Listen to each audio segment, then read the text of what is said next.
हमने सुल्तान अय्यूबी को मुसलमानों से लड़वा कर उसका रुख फेर दिया है। ये सलीबियों का हुक्मरान रिमांड कह रहा था। सलीबी जासूसों ने वहां खबर पहुंचा दी थी कि सुल्तान अय्यूबी हलब से मिस्र चला गया है और इसकी जगह उसका भाई अल आदल महाज पर आया है।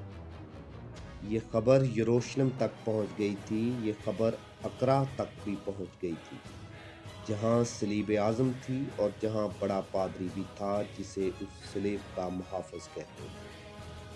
वो फौरन तरप्योली जमा हो गए थे। उनके यहाँ भी ऐसी ही एक कॉन्फ्रेंस हो रही थी जैसी सुल्तान अय्यूबी ने बुला रखी थी। अय्यूबी यरूशलेम को फतह करने निकला था। रिमांड कह रहा था, हमने एक भी तीर चलाए बगैर उसे मिस्र की तरफ पसपा कर दिया है। उसके हाथों उन मुसलमान उमरा और हुक्मरानों को बेकार कर दिया है जो किसी भी वक्त हमारे खिलाफ अय्यूबी की कुव्वत बन सकते थे। हम इससे बड़ी और क्या कामयाबी हासिल कर सकते हैं? अब हमें वक्त ज़ाया नहीं करना चाहिए। ये कामयाबी इतनी बड़ी नहीं है जितनी आपने कहा, एक सरीबी हुक्मरान बेल्डॉन ने कहा। हमने हमले के लिए ज़मीन हमवार की है। असल काम तो हमला है। इसकी कामयाबी को हम बहुत बड़ी कामयाबी कहेंगे। फौजें फौरन जमा करो और पेशकदमी करो। सुल्तान अय्यूबी को संभलने का मौका न दो। अगर हमने अपने आप को बहुत जल्दी ना संभाला तो मैं बता नहीं सकता कि इसके नताइज क्या होंगे। सुल्तान अय्यूबी ने अपने सलारों और दीगर हुक्काम से कहा, आज ही से नई भर्ती शुरू कर दो। सवार ज्यादा होने चाहिए। सूडान के उन जवानों को भी भर्ती करो जिन्हें 7 साल हुए बगावत के जुर्म में फौज से निकाल कर काबिल काश्त जमीनों पर आबाद किया गया था। इन्होंने मिस्र में इतनी खुशहाली देखी है कि अब धोखा नहीं देंगे। ऐसे जवान जो घुड़सवारी और तेगजनी की सूझबूझ रखते हैं, इन्हें जंगी तरबियत दो। मैं बहुत जल्दी मिस्र से निकलना चाहता हूँ।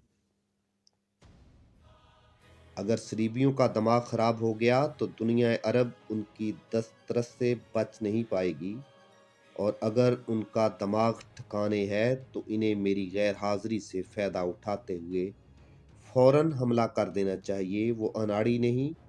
मेरे लिए ये हालात उन्होंने किसी मकसद के तहत पैदा किए थे, जिनसे मजबूर होकर मैं मिस्र आ गया।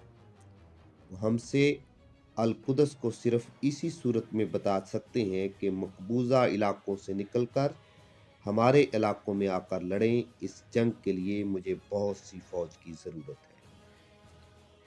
हमें इस वक्त 250 ज़िरापोश मैदान में लाने चाहिए। तरप्योली की कॉन्फ्रेंस में एक मशहूर सलीबी रिनाल्ट ने कहा, इस हमले की क़यादत मेरी फौज करेगी। मैंने इसका प्लान भी तैयार कर लिया है। इसकी बुनियाद ये है कि हम सुल्तान अय्यूबी की तरह चोरों वाली जंग नहीं लड़ेंगे। हम तूफान और सैलाब की मानद पेशकदमी करेंगे। हम सब अपनी फौजों को इकट्ठा करके कूच करेंगे। तो आप खुद महसूस करें कि इंसानों और घोड़ों का ये तूफान दुनिया अरब को खसो खशाब की तरह उड़ाता मिस्र को भी रौंद जाएगा और इसका जोर सूडान में जाकर थमेगा। अगर सलीबी फौज मुत्तहिद होकर आए तो अरब की सरजमीन हम सब से इतना खून मांगेगी जिसमें रेगजार के जर्रे तैरेंगे। सुल्तान अय्यूबी काहरा में कह रहा था, अब कि हम सरों से कफन बांध कर जाएंगे। मेरे रफीकों, मेरी एक हिस्स मुझे बता रही है कि हमें पूरी तैयारी से और पूरी तरह संभल कर मैदान में उतरना पड़ेगा। अय्यूबी को मिस्र में उलझाए रखने के लिए हमें तखरीबकारी तेज करनी होगी, ये रिमांड ने कहा, और सलीबियों की इंटेलिजेंस के उस्ताद हरमन से कहा, हरमन, मिस्र पर अपनी गिरफ्त और सख्त कर दो। मुझे तवक्को ये है कि अय्यूबी चैन से बैठने वाला आदमी नहीं। اس کی فوج کا جانی نقصان بہت ہو چکا ہے، وہ فوری طور پر نئی بھرتی کرے گا۔ کوشش کرو کہ اسے بھرتی نہ ملے۔ اگر اس میں کامیابی نہ ہو تو مصر کی فوج کے ذخیرے کو تباہ کراتے رہو۔ وہاں کی فوج پر نظر رکھو اور وہاں کے جاسوسوں سے کہو کہ سلطان ایوبی کی ایک ایک حرکت کی اطلاع فوراً پہنچاتے رہیں۔ اور ہرمن، ایک صلیبی کمانڈر نے کہا، مصر کی خبر ملے نہ ملے، زیادہ ضروری یہ ہے کہ یہاں کی خبر باہر نہ جانے پائے۔ ہمیں تسلیم کرنا چاہیے کہ ایوبی جس طرح میدان جنگ میں ہمارے لیے مصیبت بن جاتا ہے، وہ جاسوس کے درمیان میدان میں بھی ہم سے ہوشیار ہے۔ ہمارے درمیان اس کے جاسوس موجود ہیں۔ یہاں کی مسلمان آبادی پر گہری نظر رکھو، کسی پر ذرا سا شک ہو اسے قید کر دو، قتل کر دو، تمہیں پورے اختیارات دیے جاتے ہیں۔